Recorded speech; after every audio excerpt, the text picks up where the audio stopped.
त्यांच्या बॉसला भेटले. मंडळी, हे आम्ही नाही तर राऊत म्हणाले.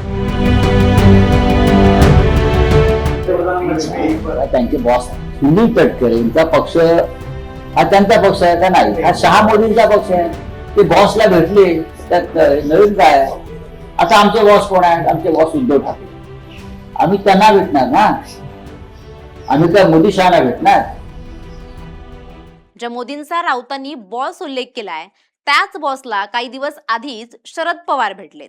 शरद पवार सरकारमध्ये नाही पण डिमांडमध्ये नेहमीच असतात. कारण आता महाराष्ट्राच्या राजकीय पटलावर सध्या अत्यंत नाट्यमय घडामोडी घडतायत. राष्ट्रवादी काँग्रेस पक्षाच्या ज्येष्ठ नेत्यांच्या दिल्लीपासून गल्लीपर्यंत सुरू असलेल्या गुप्त आणि उघड भेटीगाठींमुळे राज्याच्या राजकीय वर्तुळात प्रचंड खळबळ उडाली आहे. शरद पवार यांनी जरी महाविकास आघाडीमध्ये किंवा काँग्रेसमध्ये आपल्या पक्षाच्या विलिनीकरणाचा प्रश्नच उद्भवत नाही असं जाहीरपणे स्पष्ट केलं असलं तरी प्रत्यक्षात पडद्यामागे सुरू असलेल्या हालचाली काही वेगळा संकेत देत आहेत. हा नेमका घोळ काय आणि या 7 बैठकांचं गुपित काय समजून घेऊयात. नमस्कार, मी मृणाली पिळणकर.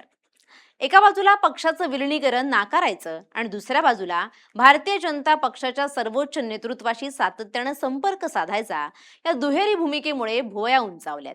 त्यातच आता शरद पवार यांनी देशाचे पंतप्रधान नरेंद्र मोदी यांना थेट बारामतीत येण्याचं अधिकृत निमंत्रण दिल्यानं शरद पवार आपली नवी राजकीय चूल मांडत स्वतंत्र गट म्हणून एनडीए मध्ये सामील होणार का, अशी उघड चर्चा महाराष्ट्राच्या कानाकोपऱ्यात सुरू झाली आहे. या संपूर्ण प्रकरणाची पाळमुळं शोधण्यासाठी आपल्याला गेल्या काही दिवसात घडलेल्या 7 अत्यंत महत्त्वाच्या आणि संवेदनशील भेटीगाठींचा साखळीवार अभ्यास करावा लागेल. या 7 भेटी केवळ योगायोग नसून त्यामागे अत्यंत विचारपूर्वक आखलेली राजकीय रणनीती असण्याची दाट शक्यता वर्तवली जाते. नंबर 1, पहिली मोठी घडामोड घडली ती राष्ट्रवादी काँग्रेसचे प्रदेशाध्यक्ष जयंत पाटील आणि राज्याचे मुख्यमंत्री देवेंद्र फडणवीस यांच्यातील मध्यरात्रीच्या भेटीमुळे. मुंबईतील शासकीय निवासस्थानी अत्यंत गुप्ततेत पार पडलेल्या या भेटीची माहिती जशी बाहेर आली तशी राजकीय वर्तुळात उलटसुलट चर्चांना उधाण आलं. जयंत पाटील हे शरद पवार यांचे अत्यंत विश्वासू आणि पक्षाचे मुख्य संकटमोचक मानले जातात. अशा परिस्थितीत त्यांनी विरोधी पक्षाच्या अत्यंत महत्त्वाच्या नेत्याशी मध्यरात्री भेट घेणं हे निव्वळ मतदारसंघातील कामांसाठी होतं असं मानण्यास कुणीही तयार नाही. या भेटीत आगामी राजकीय समीकरणांवर आणि विशेषतः राष्ट्रवादीच्या आमदारांच्या भूमिकेवर प्राथमिक चर्चा झाल्याचं अंतर्गत सूत्रांचं म्हणणं आहे. नंबर 2, या भेटीचा धुरळा शांत होत नाही तोच जयंत पाटील यांनी दुसरी मोठी भेट घेतली ती राज्याचे उपमुख्यमंत्री एकनाथ शिंदे यांची. एकाच वेळी महायुती सरकारमधील दोन्ही प्रमुख नेत्यांशी म्हणजेच फडणवीस आणि शिंदे यांच्याशी जयंत पाटील यांनी वैयक्तिक पातळीवर संवाद साधल्यानं ही चर्चा अधिक गंभीर बनली. कारण शरद पवार यांच्या गटातील 10 पैकी तब्बल 9 आमदार सत्तेत सामील होण्यासाठी प्रचंड आग्रही आहेत. आपल्याला मतदारसंघात विकास कामांसाठी मिळणारा निधी अडकल्यामुळे आणि आगामी निवडणुकीच्या पार्श्वभूमीवर राजकीय अस्तित्व टिकवण्यासाठी सत्तेचा वाटा मिळणं आवश्यक असल्याची भावना या आमदारांनी बोलून दाखवली आहे. त्यामुळे आमदारांचा हा दबाव मुख्यमंत्र्यांपर्यंत पोहोचवण्यासाठीच ही भेट झाल्याचं बोललं जात आहे. नंबर 3, या स्थानिक भेटीगाठीनंतर थेट दिल्लीच्या पातळीवर तिसरी आणि सर्वात मोठी वज्रघात ठरणारी भेट पार पडली ती म्हणजे स्वतः राष्ट्रवादीचे सर्वेसर्वा शरद पवार आणि पंतप्रधान नरेंद्र मोदी यांच्यातील वैयक्तिक बैठक. संसद भवनातील किंवा पंतप्रधानांच्या कार्यालयातील या भेटीनं राष्ट्रीय पातळीवर खळबळ उडवून दिली. शरद पवार सध्या विरोधी पक्षाच्या इंडिया आघाडीचे एक प्रमुख आधारस्तंभ मानले जातात. त्यांनी अशा प्रकारे देशाच्या पंतप्रधानांशी थेट चर्चा करणं म्हणजे विरोधी आघाडीला मोठा धक्का मानला जातोय. या भेटीत राष्ट्रीय राजकारण, महाराष्ट्रातील सहकार क्षेत्र आणि भविष्यातील आघाडीची रूपरेषा यावर खलबत झाल्याची चर्चा आहे. नंबर 4, ज्यामध्ये दिल्लीतील राजकीय हालचालींचा वेग एवढ्यावरच थांबला नाही. चौथी प्रमुख भेट झाली ती खासदार सुप्रिया सुळे आणि बीडचे नवनिर्वाचित खासदार बजरंग सोनवणे यांची केंद्रीय गृहमंत्री अमित शाह यांच्यासोबत. अमित शाह भाजपचे मुख्य रणनीतिकार आणि देशाचे गृहमंत्री आहेत. सुप्रिया सुळे यांनी त्यांच्याशी केलेली चर्चा ही केवळ सदिच्छा भेट असू शकत नाही. बजरंग सोनवणे यांच्यासोबत अमित शाह यांची भेट घडवून आणण्यामागे राज्यातील काही विशिष्ट जिल्ह्यांमधील राजकीय गणित आणि सहकार क्षेत्रातील अडचणींवर मार्ग काढण्याचा प्रयत्न होता असं सांगितलं जात आहे. या भेटीमुळे शरद पवार गट आणि भाजपमधील अंतर कमालीचं कमी झाल्याचं स्पष्ट चित्र पाहायला मिळालं. नंबर 5, पाचवी भेट ही कौटुंबिक आणि राजकीय पातळीवरील अत्यंत महत्वाची कडी मानली जाते. शरद पवार यांचे नातू पार्थ पवार आणि अजित पवार गटाचे ज्येष्ठ नेते प्रफुल्ल पटेल यांनी थेट शरद पवार यांची भेट घेतली. राष्ट्रवादी काँग्रेसमध्ये उभी फूट पडल्यानंतर दोन्ही गट एकमेकांवर चिखलफेक करत असताना प्रफुल्ल पटेल आणि पार्थ पवार यांचं शरद पवारांच्या निवासस्थानी जाणं हे दोन्ही गटातील अंतर्गत पूल अद्याप जिवंत असल्याचं दाखवून देत आहे.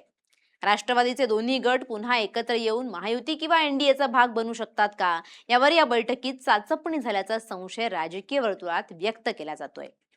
नंबर 6वी आणि 7वी भेट ही महायुतीमधील अंतर्गत समन्वयाची आणि आगामी मोठ्या बदलाची नांदी मानली जाते. अजित पवार गटाचे प्रदेशाध्यक्ष सुनील तटकरे यांनी आधी केंद्रीय गृहमंत्री अमित शहा यांची भेट घेतली आणि त्यानंतर लगेचच दुसऱ्या दिवशी त्यांनी पंतप्रधान नरेंद्र मोदींची भेट घेतली. सुनील तटकरे यांच्या या लागोपाठच्या 2 दिल्ली वाऱ्या आणि सर्वोच्च नेत्यांशी झालेली चर्चा ही केवळ त्यांच्या पक्षापुरती मर्यादित नव्हती. सूत्रांच्या माहितीनुसार शरद पवार यांच्या गटाला एनडीएमध्ये सामावून घेताना अजित पवार गटाची काय भूमिका असेल, जागा वाटपाचं सूत्र कसं असेल आणि दोन्ही गटाचे स्वतंत्र अस्तित्व टिकवून भाजपसोबत कसं काम करता येईल याचं अंतिम नियोजन या बैठकांमध्ये करण्यात आलं.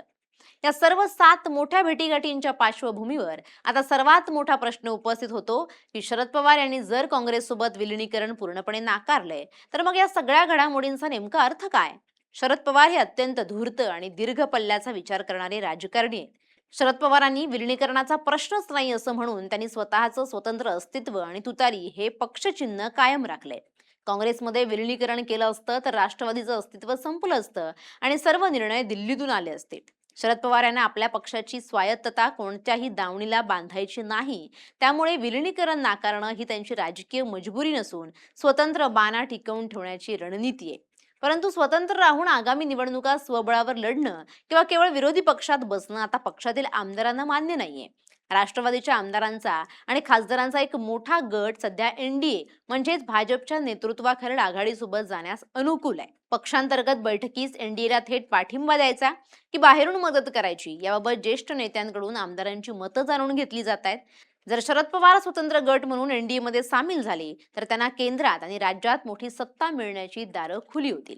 तसंच भविष्यात शिवसेनेसारखीच किंवा अजित पवार गटासारखीच नामुष्की टाळण्यासाठी स्वतःच पुढाकार घेऊन एनडीएचा घटक बनणं अधिक सोयीचं ठरेल असा विचार पवार गटामध्ये सुरू आहे.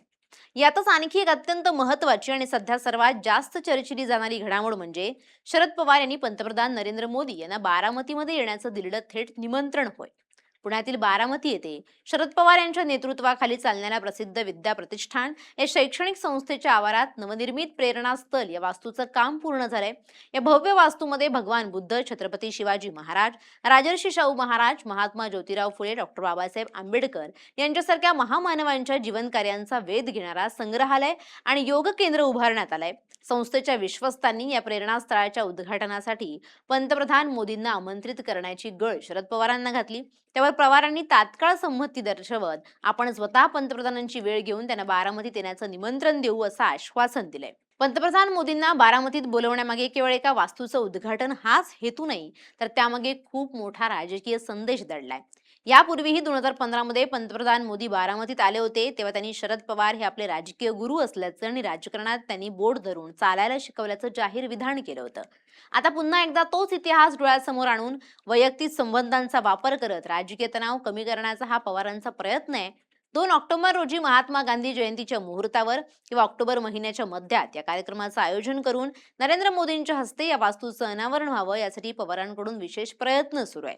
या संपूर्ण घडामोडींचा एकत्रित विचार केला तर महाराष्ट्राच्या राजकारणात एक नवा पॅटर्न तयार होताना दिसतोय. शरद पवार हे सहजासहजी आपली पुढची चाल कोणालाही समजू देत नाहीत.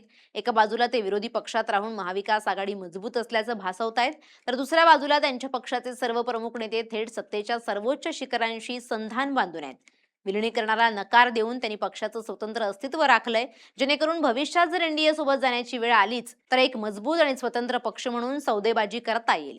बारामतीतील मोदींचं संभाव्य आगमन ही या नव्या युतीची अधिकृत नांदी ठरू शकते अशी दाट शक्यता वर्तवली जात असून संपूर्ण महाराष्ट्राचं लक्ष आता बारामतीच्या त्या ऐतिहासिक मंचाकडे आणि शरद पवारांच्या पुढील अधिकृत घोषणेकडे लागलंय. Bureau report, LS Marathi.